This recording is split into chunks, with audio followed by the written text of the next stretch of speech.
Gimnasium Allah. Ibrani 12 ayat 1 sampai ayat yang kelima. Karena kita mempunyai banyak saksi bagaikan awan yang mengelilingi kita, marilah kita menanggalkan semua beban dan dosa yang begitu merintangi kita dan berlomba dengan tekun dalam perlombaan yang diwajibkan bagi kita. Marilah kita melakukannya dengan mata yang tertuju kepada Yesus yang memimpin kita dalam iman dan yang membawa iman kita itu kepada kesempurnaan, yang dengan mengabaikan kehinaan tekun memikul salib ganti sukacita yang disediakan bagi Dia, yang sekarang duduk di sebelah kanan tahta Allah. Ingatlah selalu akan Dia, yang tekun menanggung bantahan yang sehebat itu terhadap dirinya dari pihak orang-orang berdosa, supaya jangan kamu menjadi lemah dan putus asa. Dalam pergumulan kamu melawan dosa, kamu belum sampai mencucurkan darah. Dan sudah lupakah kamu akan nasihat yang berbicara kepada kamu seperti kepada anak-anak? Hai anakku, janganlah anggap enteng didikan Tuhan, dan janganlah putus asa apabila engkau diperingatkannya. Siapa yang suka nge-gym? Tentu mereka yang mau hidup sehat. Mereka akan berlelah-lelah untuk latihan fisik. Misalnya angkat beban untuk memperkuat otot lengan dan otot tangan. Berlari di treadmill untuk melatih pernafasan dan melancarkan sistem peredaran darah.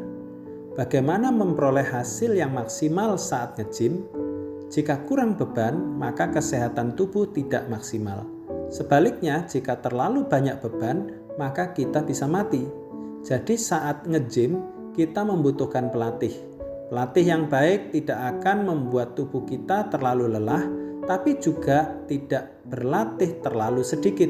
Ia memberikan latihan dalam jumlah yang tepat. Penulis Alkitab benar ketika mengatakan penderitaan itu menyakitkan sementara, tetapi memberi hasil kemudian. Kita menghadapi masalah seperti orang yang sedang mengangkat beban. Tangan akan semakin lemas dan lelah, namun akan kembali lebih kuat. Melalui latihan yang tidak menyenangkan dengan pelatih yang tepat akan menghasilkan kekuatan yang lebih besar. Kita memiliki pelatih yang sempurna, yaitu Allah sendiri.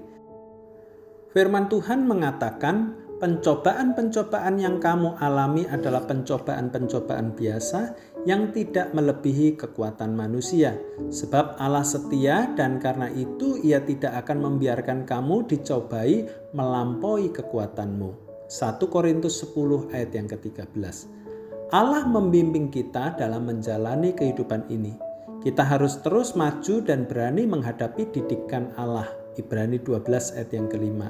Mengingat penderitaan Yesus waktu disalib membantu kita untuk berjuang. Seperti yang dikatakan dalam kitab Ibrani, mata yang tertuju pada Yesus yang mengabaikan kehinaan, tekun memikul salib, menanggung bantahan, supaya jangan kamu menjadi lemah dan putus asa. Ibrani 12 ayat 2-3. Mata yang tertuju pada Yesus yang memampukan kita untuk berfungsi dalam gimnasium Allah. Itu yang mengenyahkan sikap mengasihani diri karena kita melihat apa yang telah Dia tanggung bagi kita dengan tekun. Jika Dia bisa menanggung penderitaannya bagi kita, maka harusnya kita mampu menanggung penderitaan kita. Sebab kita tahu bahwa Allah sedang bekerja di balik kejahatan untuk menghasilkan kebaikan. Jika berfokus pada Yesus, maka kita akan melalui penderitaan itu dengan damai. Penderitaan membuat kita menjadi semakin kuat dan tangguh. Kristus telah disalibkan dan bangkit. Kini melalui Roh-Nya berjalan di samping kita di dalam penderitaan kita. Tuhan Yesus memberkati.